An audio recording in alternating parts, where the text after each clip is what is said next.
ठीक।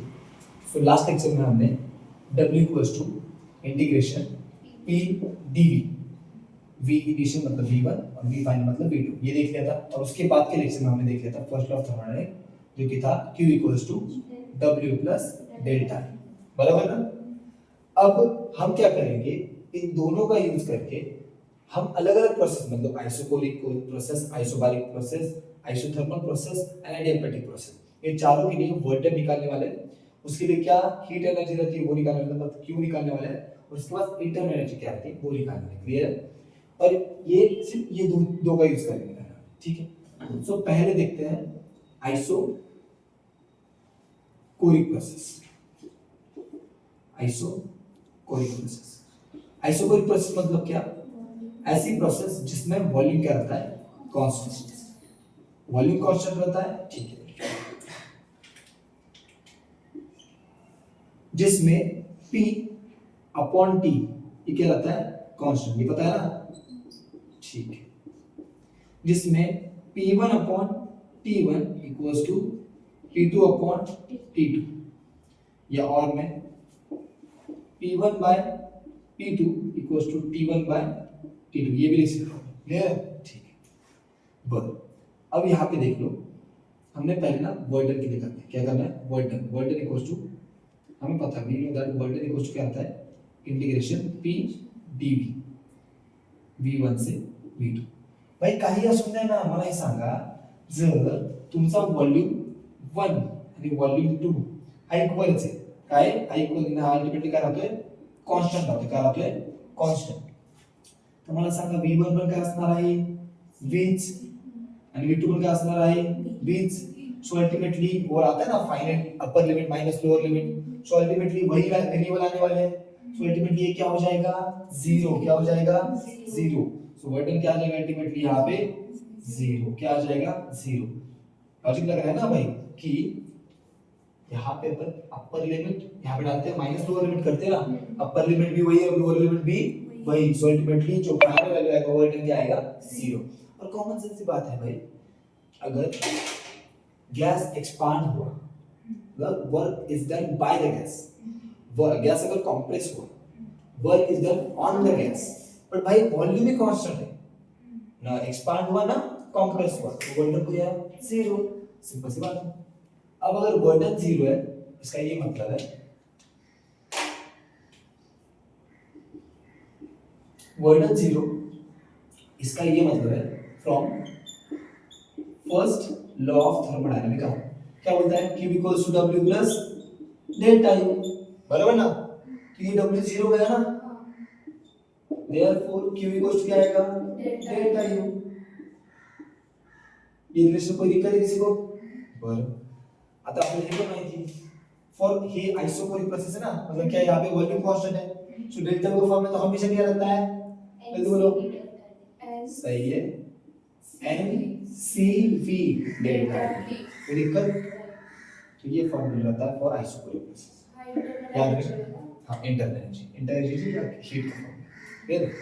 बस अब सीन ऐसा है भाई, इसका एक एग्जांपल है, एग्जांपल कैसे याद रखोगे,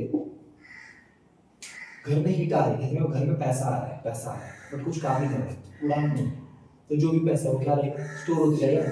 अगर सिंपल सी बात है, अगर आपने गैस को, या ये जो गैस है इसको 100 रुपए दी है, 100 जूल की एनर्जी थी, तो अल्टीमेटली वो 100 जूल की एनर्जी कहाँ पर स्टोर हो जाएगी, उसके इंटरनल एनर्जी में ना। कोई दिक्कत है क्या, मतलब आप जितना भी पैसा दोगे वो कुछ काम करने के लिए यूज ही नहीं हो रहा।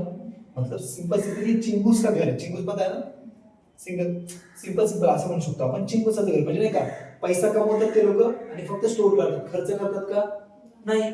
सिंपल आहे ना, जर तुम्ही हीट देतायत आणि हा गॅस काय होतोय, एक्सपांड होतोय, काय होतोय, एक्सपांड, म्हणजे काहीतरी वर्क डन केलं। जर तुम्ही 100 जूलचं हीट दिलं तर इन केस डेल्टा U आणि W लागला त्याला 30 जूल, किती लागला, 30 जूल, म्हणजे 30 जूलची एनर्जी काय केली त्यांनी, खर्च केली। तर स्टोर किती राहणार, पैशांमध्ये घ्या ना, 100 रुपये आता किती आहे, 100 रुपये, 30 रुपये काय केले त्यांनी, खर्च केले, तर 70 रुपये काय झाले त्याच्याकडे, सेव्ह ना।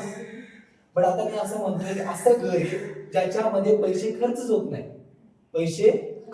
नाही, सिंपल 100 रुपये दिले तर 100 रुपये का होणार आहे स्टोर होणार आहे. काही खर्च होणार का हे झिरो आहे. सो अल्टिमेटली हे नाही आहे, हे झिरो आहे. सो अल्टिमेटली इथे काय असणार आहे पूर्ण 100 रुपये का होणार आहे स्टोर. समजतंय का? सो आयसोक्रोनिक प्रोसेस म्हणजे काय चिंगूस सगळं लक्षात राहील. चिंगूस म्हणजे ह्याच्यामध्ये आपलं व्हॉल्यूम स्टोअर असतं. व्हॉल्यूम कॉन्स्टंट असणार नॉट स्टोर. कळलं? कॉन्स्टंट असतं व्हॉल्यूम स्टोर असतं. म्हणजे इंटरनल एनर्जी एनर्जी जेवढी येते तेवढी वाढणार. म्हणजे जर तुम्ही 100 रुपये दिली 100 रुपयाची एनर्जी काय होणार आहे वाढणार. कळतंय? बरं इथं फोटो काढून बर सिंपलची गोष्ट आहे. त्याचा जर पीव्ही ग्राफ बनवला आपण काय बनवला पीव्ही ग्राफ. पीव्ही ग्राफ म्हणजेच काय त्याला इंडिकेटर डायग्राम पण म्हणतात. आजपासून काय लक्षात ठेवायचं इंडिकेटर डायग्राम. त्यालाच नाव काय पीव्ही कर्व. आठवतं ना आपण आपल्या जो प्रेशर व्हॉल्यूमचा जो काय चेंज आहे ते का ग्राफवर दाखवू शकतो पीव्ही कर्ववर दाखवू शकतो. त्याला इंडिकेटर डायग्राम बनवतो. म्हणजे मी याचा इंडिकेटर डायग्राम बनवला. त्याचे इंडिकेटर डायग्राम कसं येणार आहे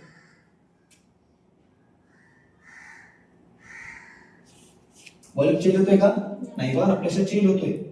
प्रेशर चेंज होऊ शकतो कारण ते का प्रेशर आणि टेम्परेचर डायरेक्टली प्रोपोर्शनल आहे.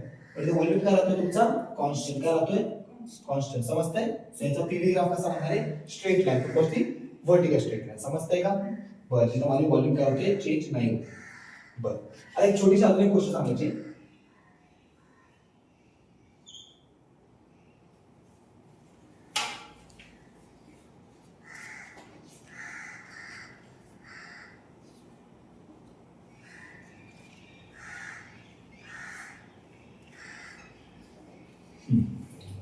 अजून एक गोष्ट आहे की व्हॉल्यूम एक गोष्ट असतं इंटिग्रेशन पी डॉट डी बरोबर ना integration P dot D. So सिंपलची गोष्ट आहे इंटिग्रेशन पी डॉट डी म्हणजे काय volume is equals to area under PV curve plotted on V axis. म्हणजेच एरिया अंडर पीव्ही कर्व तुम्हाला काय देणार आहे व्हॉल्यूम देणार. काय देणार आहे व्हॉल्यूम बरोबर ना. सो एक मिनिट तुम्हाला जर सो मुझे ये बताना था कि वर्टन जो रहता है वो रहता है इंटीग्रेशन पी डॉट डी बराबर ना. इसका ये मतलब रहता है वर्टन ये जो भी ये रहता है इक्वल रहता है area under PV curve plotted on we axis. Example देता हूं आपको. मान लो मैंने आपको ऐसा एक ग्राफ दिया इसमें क्वेश्चन आते हैं बहुत और आपको एक ऐसा ग्राफ दिया ये पीवी कर्व है पीवी कर्व स्ट्रेट लाइन है समझो. तो मान लो मैंने आपको यहाँ इस पॉइंट से पी ए नाम है तो ए पॉइंट से बी पॉइंट मतलब ये प्रोसेस हुआ है. यहाँ पे कुछ तो वॉल्यूम था ना V1 था. यहाँ पे कुछ तो प्रेशर था P1 था. यहाँ पे कुछ तो प्रेशर था सॉरी वॉल्यूम था V2 था और यहाँ पे कुछ तो प्रेशर था P2 था. तर सिंपल सी गोष्ट आहे तुमची जी इथं व्हॉल्यूम 1 आणि P1 इथून काहीतरी प्रेशर आणि व्हॉल्यूम सॉरी काय म्हणू शकतो व्हॉल्यूम आणि प्रेशर ए पासून व्हॉल्यूम आणि प्रेशर बी पर्यंत काहीतरी चेंज झालेला आहे. जर तुमचे स्टेट व्हेरिएबल किंवा थर्मोडायनामिक व्हेरिएबल चेंज होत आहेत म्हणजे काय एक प्रोसेस असणार आहे आणि या प्रोसेसमध्ये इतर वर्डन झाला असणार आहे किंवा वर्डन गॅस कडनं झाला असणार या गॅस वर झाला असणार आहे. मग ते वर्डन किती झालं असणार ते तुम्हाला काढायचं आहे. तुम्ही काय करायचा म्हणजे ग्राफ आहे ना ग्राफ एरिया अंडर पीव्ही काढली एरिया अंडर पीव्ही कर आणि तो जो ग्राफचा एरिया असणार तो बी एक्सिस असं असणार आहे बी एक्सिस. कळतंय? ठीक. बरं सिमिलरली म्हणजे जर तुम्ही ह्या डायग्राम कडे बघितलं तुम्ही सांगा बरं याचा इनिशियल पॉइंट पण इथंच आहे आणि याला प्लॉट करून फायनल पॉइंट पण इथेच येतो. त्याचा काही ग्राफ येतो का नाही. त्याचा एरिया तर काही नाही. तर आपण तर म्हणू शकतो एरिया किती तो मानो 0 त्याच्या व्हॉल्यूम पण किती असणार आहे 0. कळतंय? बरं इकडे फोटो काढा. तो सिंपल ची गोष्ट आहे आपण आपला जो आयसोकोरिक प्रोसेस आहे त्याच्यासाठी बघितलं व्हॉल्यूम कॉन्स्टंट असतो पहिली क्वेश्चन या कन्सेप्ट सॉरी त्याच्यानंतर पी बाय टी हे कॉन्स्टंट असतं हे लक्षात ठेवायचं कारण एक क्वेश्चन लागणार तुम्हाला सॉल्व्ह करता एक्झाम्पल. वर्डन हे 0 आलं कारण पीडीव्ही डीव्ही हे व्ही आणि व्ही सेम असल्यामुळे काय होणार 0 येणार अल्टिमेटली वर्डन काय होणार 0 येणार आहे. म्हणजे जी तुम्ही हीट देणार ती कशामध्ये सोडणार अल्टिमेटली इंटरनेटमध्ये आणि त्यासाठी जो फॉर्म्युला तो काय आला एनसीव्ही डेल्टा. बरं हे तुम्हाला एक एक्झाम्पल देऊन सांगितलं की जेवढी पण तुम्ही हीट देणार ती कशामध्ये सोडणार इंटरमिडिएट का कारण वर्डन काय 0 येतं. इंटिग्रेटेड डायग्राम मध्ये त्याची जी डायग्राम झाली इथं व्ही कर ही असतं आणि पी असते एक्स व्ही असतं आणि एक्स पी असतं. पाहिलं कधी पण जे किंवा नीट किंवा सीटी मध्ये क्वेश्चन आला पीव्ही ग्राफवर तर सगळ्यात पहिले तुम्हाला हे बघायचं की एक्स ऍक्सिस वरच व्ही आहे का आणि वाय ऍक्सिस वर पी आहे का, तेव्हाच आपले रूल्स ऍप्लिकेबल होतात. जर चुकीने एक्स ऍक्सिस वर बी नसेल वाय ऍक्सिस वर बी असेल सॉरी वाय ऍक्सिस वर बी असेल ना इथं बी आहे इथं पी आणि ग्राफ असेल तुमचा तुम्हाला एरिया ह्याच्यावर काढायचा आहे. तुम्हाला हा एरिया घ्यायचा कळतंय का आणि तुम्हाला आता असं ह्याचं एरिया काढतात कसं काढायचं तुम्हाला असं नाही चांगल्या शेप देतात बघा ना कसं टाकायचं बघा एक ट्रायंगल आणि एक रेक्टँगल काढू शकता ना म्हणजे चांगलेच ग्राफ देणार तुम्हाला चांगलेच कर्व देणार आहे तर तुम्ही एरिया काढू शकता. सो ठीक वर्टन इक्वल्स काय असतं एरिया अंडर पीव्ही कर्व किंवा पीव्ही ग्राफ असतो. ह्याच्यासाठी जो वर्टन आला तो काय आला 0 आला कारण याचा इनिशियल पॉईंट पण कुठेतरी इथे असेल एक्झाम्पलसाठी हे पी वर होतं हे पी होतं व्हॉल्यूम इथे चालला आणि हा प्लॉट कधी इथे चालला जसं की बघा ना मी कोणत्या पण याला प्लॉट करतोय हे त्यासाठी मी इथे प्लॉट करतोय V1 आणि फायनल पॉईंट इथे त्यासाठी फायनल पण तोच आहे इनिशियल पण तोच आहे त्याच्यामुळे काय त्याचा एरिया काय येतो म्हणजे वर्ड काय असणार 0 असणार कळतंय. ठीक आहे आता नेक्स्ट आहे आयसोबारिक प्रोसेस हे रफ करू.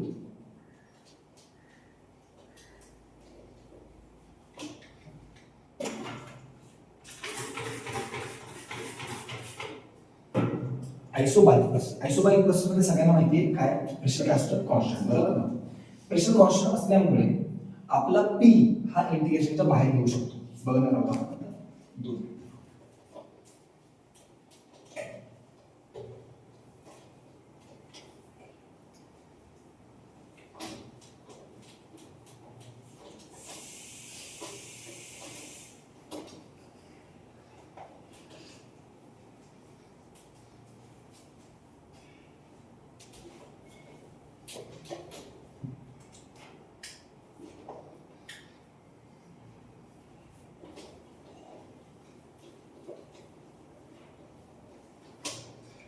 ठीक सो आपला जो पी नेक्स्ट ची प्रोसेस आहे ती आहे आयसोबारिक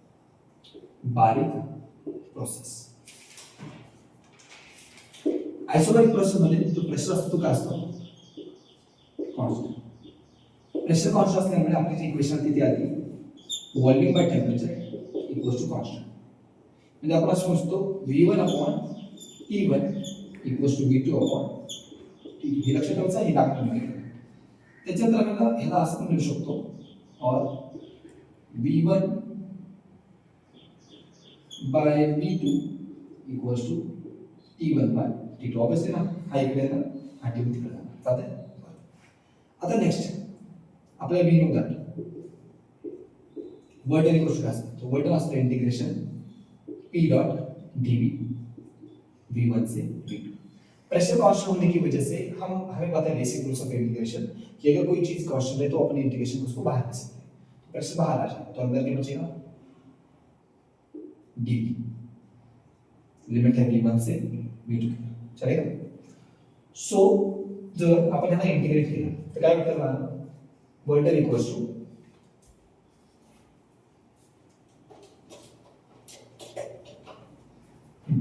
काय भेटतं वर्डन इक्वल्स टू P इंटिग्रेशन छोटे dv ला जर जोडलं तर काय भेटतं V भेटतं. आपण जर छोटे v ला जोडत गेलो तर काय भेटतं आपल्याला dv ला जोडत गेलो तर आपल्याला काय भेटतं V बरोबर ना. सो हा निघा V लोअर लिमिट है V1 अपर लिमिट है V2 टाकायचं तर upper limit minus lower limit जिसको आप ऐसे लिख सकते हो इंटीग्रेशन बोलो V2 माइनस V1 को लिया इसके डेल्टा. सो वर्डन का क्या फॉर्मूला है ultimately W equals to P delta बराबर ना.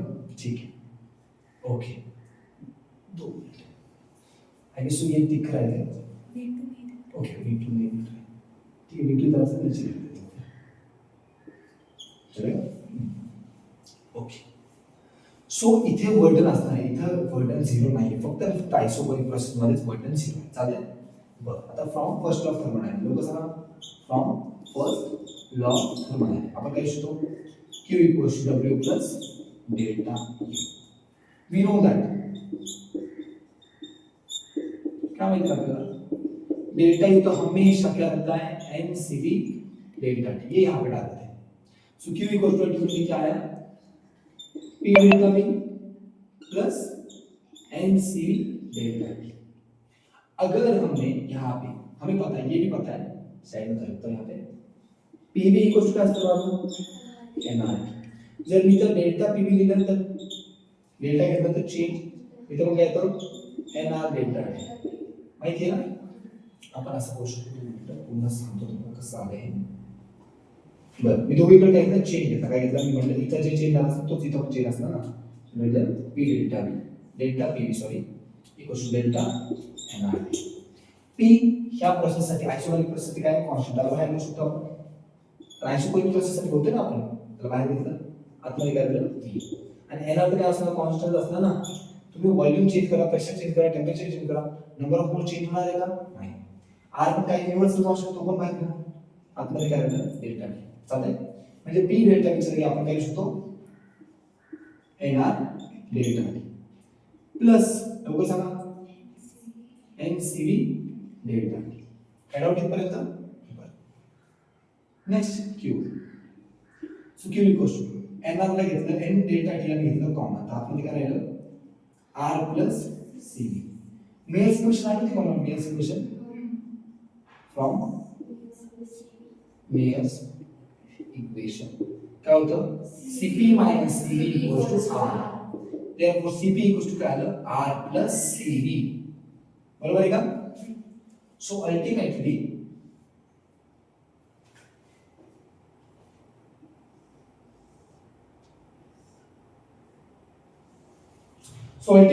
तुमचा जो Q आला Q इक्वल्स टू किती येतंय बघा R प्लस Cv ला आपण लिहू शकतो Cp लिहू शकतो म्हणजे काय लिहू शकतो Cp so N Cp delta T चालतंय ओके इथे काय आलं Q equals to N Cp delta T ठीक इथं फोटो काढून घ्या ठीक है सो अपना जो Q आया है वो Q आया अल्टीमेटली NCP डेल्टा T याद है मैंने मेरे इक्वेशन में डायरेक्टली भी बोला था तभी भी याद रखने को बोला था अब तो डेरिव भी कर लिया बराबर ना फॉर आइसोबैरिक प्रोसेस Q रहता है NCP delta T and for isobaric process Q रहता है NCV डेल्टा T अभी जस्ट यहाँ पे लिखा था एक बार डिवाइड करके दिखा बट डेल्टा U हमेशा क्या रहता है NCV डेल्टा T ये ऑलवेज रहता है ये क्या रहता है ऑलवेज क्लियर है ठीक है अब आपको क्या क्या याद रखना है यहाँ पे ये तो एक मिनट पहले अपन पूरा इंडिकेटर डायग्राम बना लेते इसका पर यहाँ तो कोई दिक्कत नहीं सो अल्टीमेटली मैं आपको एक एग्जांपल देता हूँ एक गैस है ये पिस्टन है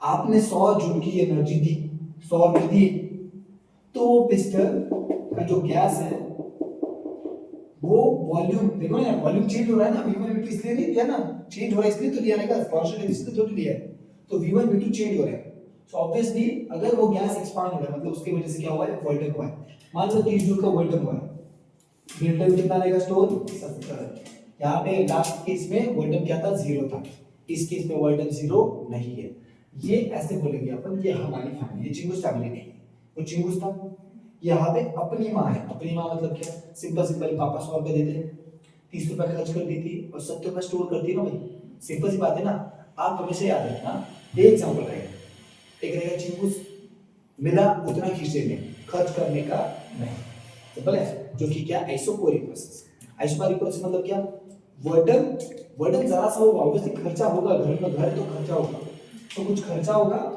और कुछ स्टोर होगा क्लियर है यहाँ पे सब मेंटेन चल रहा है क्लियर है ये अपना घर है समझ सकते चिंगूस तक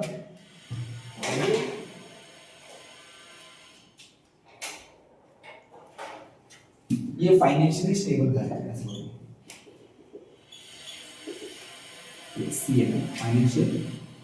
फाइनेंशियली स्टेबल फैमिली चलेगा ठीक अपनी मम्मी को याद रखेंगे चलेगा ठीक अब नेक्स्ट इसका जो मैंने बोला इंडिकेटर डायग्राम कैसा है, क्या इंडिकेटर डायग्राम, जिसको अपन ने क्या बोला था पीवी ग्राफ या कर्व, बराबर ना। तो सिंपल सी बात है, हम जनरली यहाँ पे v दिखाते हैं और यहाँ पे p दिखाते हैं। यहाँ पे प्रेशर कांस्टेंट है, इसलिए ग्राफ कैसे बनेगा, सीधा पर स्ट्रेट कौन सी हॉरिजॉन्टल है, वहां पे वर्टिकल होगी, जिसमें वॉल्यूम 1 वॉल्यूम 2 चलेगा। यहाँ पे क्या हो रहा है, वॉल्यूम 1 और वॉल्यूम 2 अलग है, चलेगा। अब अगर आपका ग्राफ ऐसे जा रहा है, ये देखो ये भी इंपॉर्टेंट है। अब मैं आपको दो ग्राफ सिखाऊंगा यहाँ से, ये एरो नहीं है, ये एरो बहुत इंपॉर्टेंट है। यहाँ से अपन दो ग्राफ सीखते हैं, दोनों की पीवी ग्राफ ही है।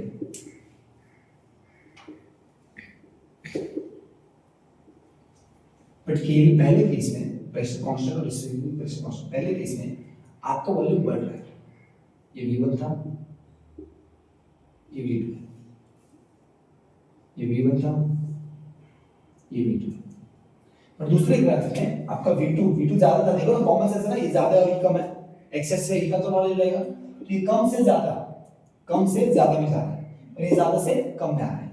यहाँ पे जनरली बच्चों क्या है जल्दी बताओ, वॉल्यूम बढ़ रहा मतलब यहाँ पे क्या होता रहेगा, एक्सपांशन है यार, क्या हो रहा है, एक्सपांड हो रहा है ना, इससे तो वॉल्यूम बढ़ रहा है ना, मतलब यहाँ पे वर्क क्या रहेगा, पॉजिटिव, याद है, work done by the gas positive, burden on the gas negative. यहाँ पे कंप्रेस हो रहा है ना, हो रहा है कंप्रेस, यहाँ पे बर्डन क्या रहेगा, नेगेटिव, क्लियर है। अब इसे मैं आपको रूल से सिखाता हूं, देखो अगर आपको यहाँ पे ऐसा हाथ उंगलियां रखनी है और अगर एंटी क्लॉकवाइज जाता रहेगा, क्या जाता रहेगा, एंटी क्लॉकवाइज, तो क्या रहता है, देखो नहीं ऐसी उंगलियां ऐसी हो रहा है ना, ऐसे, ये लाइन नहीं है बट स्ट्रेट लाइन नहीं, बट ऐसे, तो एंटी क्लॉकवाइज जाता रहेगा। अगर आपकी जो स्ट्रेट लाइन है या जो कर्व है वो एंटी क्लॉकवाइज जा रहा है, क्या जा रहा है, एंटी क्लॉकवाइज, ऐसे क्लॉकवाइज से घूमता है ना, ऐसा 1 2 3 4 5 ऐसे, तो एंटी क्लॉकवाइज क्या रहेगा, उल्टा ऐसा ऐसा। तो अगर एंटी क्लॉकवाइज जाता रहेगा तो क्या रहता है उसका, पॉजिटिव। पर अगर क्लॉकवाइज जाता रहेगा, क्लॉकवाइज देखो ना, ये ऐसा जा रहा है, मान लो ऐसा कर्व होगा, ऐसा ऐसा ऐसा ऐसा ऐसा ऐसा ऐसा ऐसा ऐसा ऐसा ऐसा ऐसा, ये क्या हो रहा है, क्लॉकवाइज ना, तो क्लॉकवाइज के लिए क्या रहता है, वो नेगेटिव, सिंपल है। दूसरा, अगर पॉजिटिव एक्सिस में रहेगा मतलब बढ़ रहा है तो वर्डन पॉजिटिव है, और अगर नेगेटिव एक्सिस की तरफ रहेगा तो नेगेटिव है, क्लियर है। वर्डन घट रहा है मतलब वर्डन नेगेटिव है या वॉल्यूम घट रहा है, क्लियर है। आपको ग्राफ के ऊपर बहुत सारे क्वेश्चन दिखेंगे, आपको ये एरो याद रखना है, चलेगा। एरो खूप जास्त इम्पॉर्टंट आहे, आपल्या आयसोपोरीसाठी काही एरो आला नव्हता, कारण डायरेक्ट स्ट्रेट लाईन होती, तुमचा वॉल्यूम वाढू दे किंवा खाली होऊ दे काही प्रॉब्लेम नाही, कारण वर्डन इथे झिरो येतोय, पण इथं वर्डन पॉझिटिव्ह, इथं वर्डन आहे, काहीतरी आहे काहीतरी आहे काहीतरी आहे, आता ते पॉझिटिव्ह आहे का नेगेटिव्ह आहे, हे तुमच्या कशावर डिपेंड करतं, एक्सपांशन म्हणजे V2 is greater than V1 रहा तो पॉजिटिव, और अगर V2 is less than V1 रहा तो नेगेटिव, क्लियर है, इस पे डिपेंड करता है। सो नाउ ये ग्राफ भी इंपॉर्टेंट है, ठीक है। आपको याद क्या रखना है, प्रेशर कांस्टेंट पता है, सुपर पारिक प्रोसेस की पता है, V/T कुछ कांस्टेंट होता है, ये भी पता है भाई। यहाँ पे जो वर्डन का डेरिवेशन आता है वो ये आ गया था, तो यहाँ पे वर्डन जीरो नहीं रहता, तो पॉजिटिव रह सकता है या नेगेटिव रह सकता है, वो डिपेंड कर रहा है, एक्सपांशन हो रहा है, एक्सपांशन मतलब V2 ज्यादा आएगा V1 से, या कंप्रेशन हो रहा है मतलब क्या, V2 कम आएगा V1 से, इस पर डिपेंड करता है। ओके, यहाँ पे Q क्या आया था, U तो हमेशा NCV डेल्टा डी रहता है, हमने जरा सा सॉल्व करके Q क्या आया, NCV delta D. Last case में यहाँ पे V था और यहाँ पे P है, हमेशा CP या CD ये डिपेंड करता है आपकी कौन सी प्रोसेस है, आइसोबारिक या आइसोबारिक। उसके बाद ये अपनी एक normal family, stable family, financially एक नॉलेजेबल है, मतलब नहीं है नॉलेज रहता है उनको फाइनेंशियली, पैसा आया तो पूरा खर्च भी नहीं करने का और पूरा स्टोर भी नहीं करने का, ज्यादा से खर्च करने का और ज्यादा से स्टोर करने का। तो वही मैंने 100 जूल की एनर्जी दी तो उसने 30 जूल की एनर्जी वर्क में लगाई, 70 जूल की एनर्जी स्टोर कर ली, चलेगा। इंडिकेटर डायग्राम के अकॉर्डिंग इसका जो ग्राफ है वो क्या आएगा, स्ट्रेट लाइन आएगा, कैसा, हॉरिजॉन्टल। क्यों, यहाँ पे प्रश्न हमेशा क्या आना चाहिए, कांस्टेंट, क्या आना चाहिए, कांस्टेंट, क्लियर है। यहाँ पे इंडिकेटर डायग्राम दो प्रकार के बन सकते हैं, एक तो रहता है स्ट्रेट बढ़ता हुआ, एक रहता है स्ट्रेट घटता हुआ। अगर बढ़ता हुआ है मतलब वर्डन पॉजिटिव, अगर घटता हुआ है तो वर्डन नेगेटिव, वॉल्यूम बढ़ता हुआ वॉल्यूम घटता हुआ, चलेगा। ठीक, एक बार फोटो ले लो, ठीक। अब नेक्स्ट थर्ड आता है आइसोथर्मल प्रोसेस, क्या आता है, आइसोथर्मल प्रोसेस। अब आइसोथर्मल प्रोसेस में क्या रहता है, टेम्परेचर क्या रहता है, कांस्टेंट। अब टेम्परेचर कांस्टेंट मतलब क्या, यहाँ पे बता भी देता हूँ मैं आपको कि P upon T equal to constant कैसा आता है। अपन लिखते हैं ना PV इक्वल टू nRT। तो यहाँ पे बेसिकली देखो, ये कांस्टेंट है, ये कांस्टेंट है, और इसको भी मैंने क्या ले लिया, कांस्टेंट। तो अल्टीमेटली क्या आएगा, PV इक्वल टू कांस्टेंट। तो P1 into V1 equals to P2 into V2 equals to constant. ये याद रहेगा, यहाँ पे लगने वाला है, याद रखना ही पड़ेगा, चलेगा। P1 V1 equals to P2 V2 equals to constant. बराबर। अब अपने को छोटा सा मॉडल है, छोटा सा डेरिवेशन है, अच्छे से समझना बेटा, ठीक है। सो वी नो दैट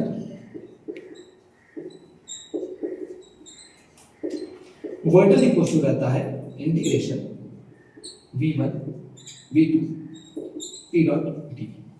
भाई यहाँ पे आइसोथर्मल प्रोसेस के ऊपर, आइसोथर्मल प्रोसेस के ऊपर आपका प्रेशर भी चेंज हो रहा है, आपका वॉल्यूम भी चेंज हो रहा है, आपका टेम्परेचर कांस्टेंट है।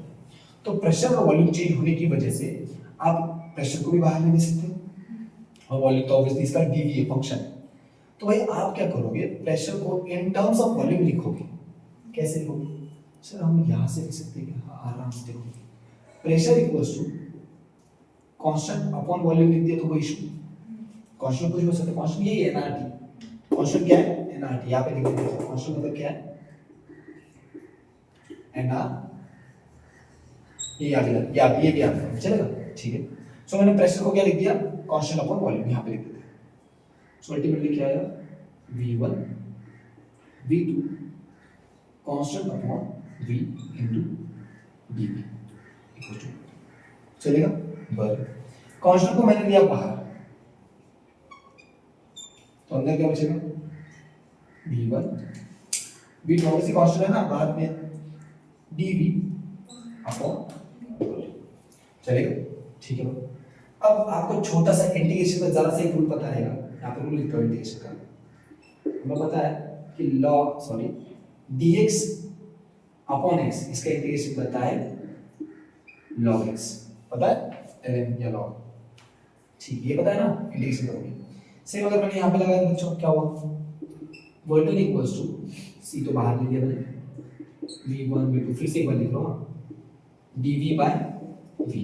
इसको आप ऐसे लिख सकते हो, c इंटीग्रेशन हो गया, इंटीग्रेशन कर दिया c ब्रैकेट के अंदर log v v1 से v2, कोई दिक्कत,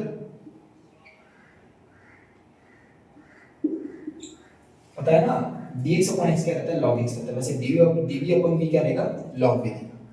पर सो वर्टल इक्वल्स टू आया c log अपर लिमिट, बराबर ना, v की जगह अपर लिमिट डालोगे, माइनस अब लोअर लिमिट डालोगे v की जगह, तो क्या आएगा, log v।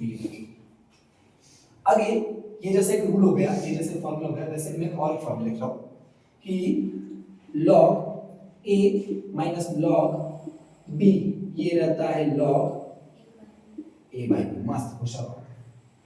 तो सेम यहाँ पे मैं लगा सकता हूँ, ये c मल्टीप्लाई करना, पूरी इसको मल्टीप्लाई, बराबर। सो अल्टीमेटली वर्टल इक्वल टू क्या आएगा, c log v, sorry log v2 minus log v1, तो क्या लिखेंगे अपन, log v2 बाय v1। कोई दिक्कत, यहाँ पर अपन जरा सा छोटा सा किया है, बस या तो कोई दिक्कत है, केमिकल सीन देख लो, P1 V1 equals to P2 V2 आता है, देयरफॉर V2 इधर V2 तो यहाँ पर V1 V2 upon V1 V2 upon V1 V2 upon V1 equals to क्या आएगा, P1 बाय P2, बराबर ना, क्या आएगा, V2 bye V1 equals to क्या आएगा, P1 बाय V2। हम यहाँ पे ला देंगे। सो अल्टीमेटली वर्क का क्या फॉर्मूला आ गया, C log P1 bye P2। देखो बच्चों, अपने वर्क का दो फॉर्मूला आ गया, एक आया ये और दूसरा आया ये आया है इन टर्म्स ऑफ वॉल्यूम और ये आया है इन टर्म्स ऑफ प्रेशर। आपको जो फॉर्मूला दिया रहेगा जिसकी इन्फॉर्मेशन दी रहेगी, प्रेशर दिया तो प्रेशर डालो, वॉल्यूम दिया तो वॉल्यूम डालो, चलेगा। बराबर। अब यहाँ पे सी क्या है, यहाँ पे टोटल 6 फॉर्मूले बनाने, कितने 6, 5 तो वही रहेंगे तो उसको 6 अपन बोलते हैं, 5 तो नॉर्मल फॉर्मूला बनेंगे। कैसे देखो, अब सी का फॉर्मूला देखो, आप मैं क्या करूँ अपना अल्टीमेटली देयर फॉर मैं यहाँ पे वोल्टेज का ही फॉर्मूला लिखा हूँ। वोल्टेज इक्वल्स टू आया, ये दिख रहा है ना, वोल्टेज इक्वल्स टू पहला फॉर्मूला आया सी log v2 by v1। अब यहाँ पे दूसरा क्या है formula, C log v1 by v2। अब भाई सी क्या फॉर्मूला क्या है, सी का सी इक्वल्स टू रहेगा पहला p1 v1, क्या रहेगा p1 v1, या दूसरा p2 v2, या तीसरा है ना t1 बोले या t2 बोलो, क्योंकि दो ऑब्वियसली है ना t1 और t2 सेम रहेंगे ना, आइसोथर्मल प्रोसेस है, t1 और t2 क्या रहेंगे सेम। क्लियर है। सो भाई तुझे भी यहां पे डालेगा, एक फार्मूला क्या बनेगा, p1 v1 log v2 by v1। दूसरा वालेगा क्या आएगा, p2 v2 log v2 by v1। तीसरा nr t1 डाल या t2 डाल, तेरी मर्जी, log v2 by v1 चलेगा। अब ये यहाँ पे डालना चालू करते हैं, क्या आएगा, क्या आएगा p1 v1 log p1 by p2। दूसरा p2 v2 log p1 by p2। तीसरा nr t1 डाल या t2 डाल, तेरी मर्जी, क्योंकि सेम है, p1 by p2। खत्म ना। तो यहाँ पे अल्टीमेटली कितने फॉर्मूले बने, 6 फॉर्मूले, कितने 6, 8 भी बन सकते हैं अगर nrt2 बोल के कर ले तो। यहाँ पे मिनिमम 6 फॉर्मूले आपको याद रखना है। तो आप 6 फॉर्मूले याद नहीं रखोगे, आप ये याद रखोगे, उससे भी अच्छा मुझे लगता है ये याद रखोगे, v2 by v1 v2 by v1 v2 by v1 याद रखना है।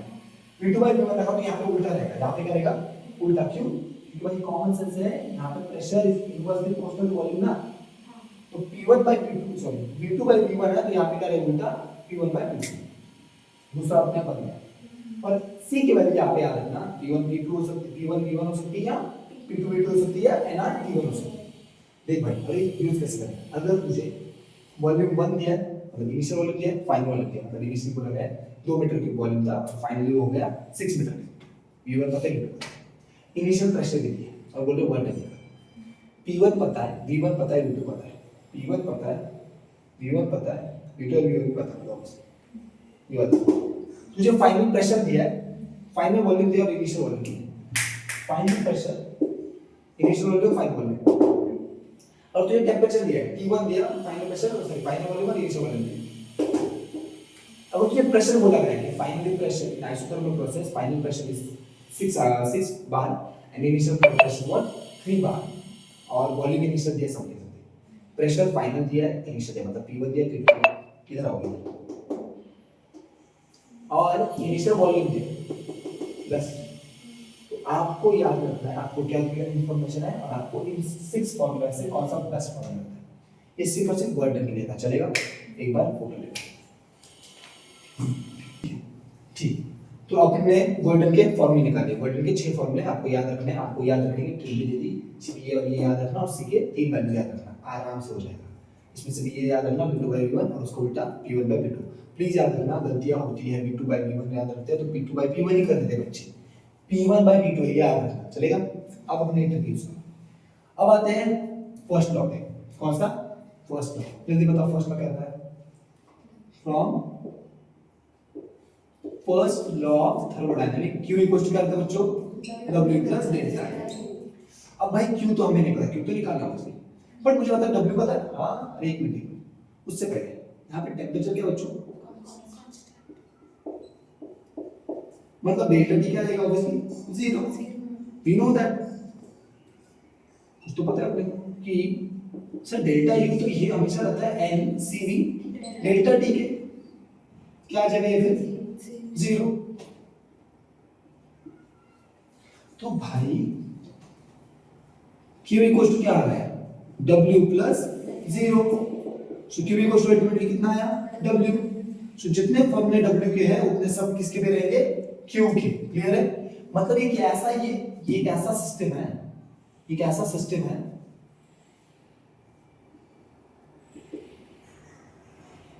अगर कुछ हीट दे रहे हो तो पूरा पूरा क्या कर रही है, खर्च कर रही है। समझ आ रहा है? ऐसे रहते हैं ना ज्यादा कुछ लोग कि साला बहुत ही ज्यादा खर्चा करते हैं, जितना पैसा आता है उतना जाता है। समझ आ रहा है? ऐसे पुण्यातले लोक असं म्हणू शकता ह्यांचा फायनान्स मॅनेज एकदम अनस्टेबल आहे। एक पहिले का होते चिंगूस, बरोबर ना? चिंगूस म्हणजेच काय, जे साला जितना आता है उतना खिसे में डालते थे। दूसरा अपनी मम्मी फाइनेंशियल स्टेबल, 100 रुपए आएंगे ऐसो भाई, मतलब क्या, 100 रुपए आएंगे, जरा सा खर्च करेगी और जरा सा सेव करेगी, जरा सा खर्च करेगी और जरा सा सेव करेगी। ये पागल लोग हैं।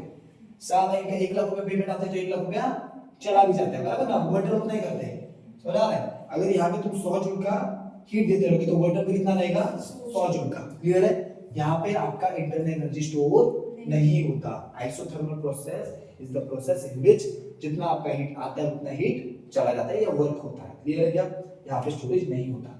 मतलब ये रहता है ना घमंडी फैमिली, घमंडी बोल सकते हो, ये नहीं क्या, शो ऑफ करते हैं। सिंपल है ना, आईफोन लेने की औकात नहीं है ऐसा बोलेगा, बट स्टिल आईफोन नाही घेऊ शकत आपण, बट स्टिल काही मुलं काय करतात या काही माणसं काय करतात, आईफोन या काहीतरी महागडी गोष्ट घेतात। आणि महागडी गोष्ट ते घर असं नाही म्हणते मी कोणाला, ते फायनान्शियल अनस्टेबल स्वतःला बनवतात। कारण बघा त्यांचा जेवढा पैसा येतोय, पेमेंट येते तेवढं त्यांचं ईएमआय जातं। सिंपल आहे ना गोष्ट, मग त्याच्यावर सेव्हिंग कराते काहीच नाही। कधी कधी असं माझे आता खूप काही लोक ओळखीचे त्यांच्यामध्ये पैसा जेवढा येतो तेवढंच जातो त्यांचा, म्हणजे आम्ही त्याला फायनान्शियल अनस्टेबल म्हणतो आम्ही मित्र. सो सिंपल सी गोष्ट आहे, ती घमंडी किंवा शो ऑफ करणारे लोक असतात, बरोबर ना? पहिले चिंगूस जे येतात ते खर्च नाही करत. दुसरे आपली मम्मी, आयशोबारी म्हणजे चिंगूस, आयशोबारी म्हणजेच काय, मम्मी आपली तिचा अर्थ. हे घमंडी जैसे जितना आता है उतना चला जाता है, ईएमआय वगैरह वगैरह में कुछ स्टोर नहीं रहता। बरं, ह्याचा इंडिकेटर डायग्राम काय असतं मला लवकर सांगू शकता? इथं इंडिकेटर डायग्राम किंवा त्यालाच आपण काय म्हणणार, पीव्ही डायग्राम किंवा पीव्ही कर्व चालतंय. आता एक मिनिट, पीव्ही कर्व सांगण्यासाठी पहिले मला पीव्ही गोष्ट कॉन्सेप्ट केली, म्हणजे पी इक्वल काय झाले, सी बाय व्ही, म्हणजे P is inversely proportional to volume. बाळा हे जेव्हा पण असतं ना, त्याचा जो पण ग्राफ बनतो ना तो असतो रेक्टँग्युलर हायपरबोला. काय असतो? Rectangular hyperbola. हे प्लीज नीट लक्ष देऊन ऐका. रेक्टँग्युलर विचारला जातो हा क्वेश्चन, आणि त्यात तुमचा स्लोप वगैरे वगैरे ते आपण एकदम डिटेल बघणार जी लेवलचं. रेक्टँग्युलर हायपरबोला ते उद्याच्या लेक्चरमध्ये होऊन जाईल. सो रेक्टँग्युलर हायपरबोलामध्ये कसं असतं रेक्टँग्युलर हायपरबोला, हा असतो तुमचा पी, हा असतो तुमचा व्ही, हा असतो तुमचा रेक्टँग्युलर हायपरबोला. कळतंय? बरं, हा V1 आहे, हा V2 आहे, हा P1 आहे, हा P2 आहे. अब तुमचा ग्राफ ऐसा चल रहा है, चल रहा है, ह्याच्यावर तुमचे दोन बघू शकतो, बरोबर ना? एक रहेगा, अब तुम्हें बताओ, मैं एक बार एरो बनाता हूँ ऐसा, ग्राफ कैसे जा रहा है, कैसे जा रहा है, एंटी क्लॉकवाइज. एंटी क्लॉकवाइज मतलब पॉजिटिव जा रहा है, वॉल्यूम बढ़ रहा है. ये यहाँ पे बटन क्या रहेगा, पॉजिटिव, मतलब हीट भी क्या रहेगी, हीट भी पॉजिटिव ना, हीट आती रहेगी ना, बराबर ना? बटन पॉजिटिव हो रहा है, सिस्टम से हो रहा है, सिस्टम में आ रही हीट. एंटी क्लॉकवाइज बना है, यहाँ पे क्या बना है, एंटी क्लॉकवाइज, इसलिए मैंने क्या बोल दिया, पॉजिटिव. क्लियर है? एंटी क्लॉकवाइज या बटन पॉजिटिव. इसमें बोल सकते हो अपन एक्सपांशन हो रहा है, क्या हो रहा है, बराबर ना? एक्सपांशन हो रहा है ना, या तो दिख रहा है, ठीक है. अब अगर वही मैंने ये वाला एरो के लिए कर रहा हूँ, मैं ये वाला यहाँ पे एक किया रहा हूँ. अब नेक्स्ट अगर ये वाला एरो रहता तो ऐसा ऐसा यही ग्राफ है, ऐसे ग्राफ है, सिर्फ एरो ऐसा है, ये हटा दिया. तो वॉल्यूम ज्यादा से कम में जा रहा है तो क्या हो रहा है, यहाँ पे बटन नेगेटिव, या यहाँ पे क्लॉकवाइज, या इसको अपन क्या बोलेंगे, कॉम्प्रेशन हो रहा है. क्या हो रहा है, कोई दिक्कत समझ आ रहा है? तो इंडिकेटर डायग्राम आपको शो करेगी इस एरो से. अगर एरो ऐसा है एंटी क्लॉकवाइज है तो वहां पे एक्सपांशन हो रहा है, बटन पॉजिटिव हो रहा है. बटन पॉजिटिव मतलब क्या, हीट आ रही है तो बटन हो रहा है. यहाँ पे अगर एरो उल्टा रहा मतलब वॉल्यूम कम हो रहा है तो button is on the gas.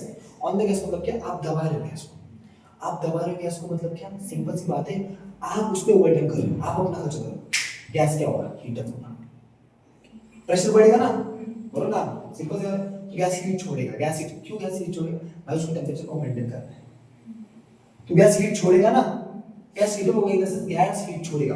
जितना मैं काम करूंगा गैस उतना हीट क्या कर देगा, छोड़। अगर उसने हीट नहीं छोड़ी, हीट खुद के अंदर रखी दबा के, तो क्या होगा, उसका टेम्परेचर बढ़ जाएगा। या आइसोथर्मल प्रोसेस में रहेगा क्या उसके बाद? नहीं। तो उसको आइसोथर्मल में रहना है, खुद को एक क्राइटेरिया में रखना है कि इतना मेरे पे वर्क हो रहा है उतना मेरे को हीट छोड़ना पड़ेगा। ये इसके में नेगेटिव है। अगर हीट दे रहे कोई, तो दे रहा है और वो सब स्टोर कर रहा है, वो स्टोर किया तो टेम्परेचर क्या होगा, बढ़ेगा। टेम्परेचर बढ़ा तो ये क्राइटेरिया बढ़ेगा क्या, तो जितना वोल्टेज मिल रहा है, जितना हीट मिल रहा है सॉल्यूट का, क्योंकि अगर उसने इंटरनल देखो उसने 100 रुपए दिया और उसने बोला नहीं 50 से खर्च कर, तो 50 रखता हूं, 50 अल्टीमेटली उसके काइनेटिक एनर्जी, मॉलिक्यूल के काइनेटिक एनर्जी में बदलेगी। मॉलिक्यूल का काइनेटिक एनर्जी बदला, ज्यादा कोलिजन मतलब क्या, टेम्परेचर बढ़ेगा, बराबर, हीट एनर्जी बढ़ेगी। Simple logic. सो जितना आएगा उतना जाएगा, या जितना मतलब बर्डन भी हो रहा है, जितना बर्डन आएगा उतना ही जाएगा। क्लियर है क्या? यहाँ पे स्टोरेज का कोई मतलब ही नहीं है। क्लियर है? ठीक है, स्क्रीनशॉट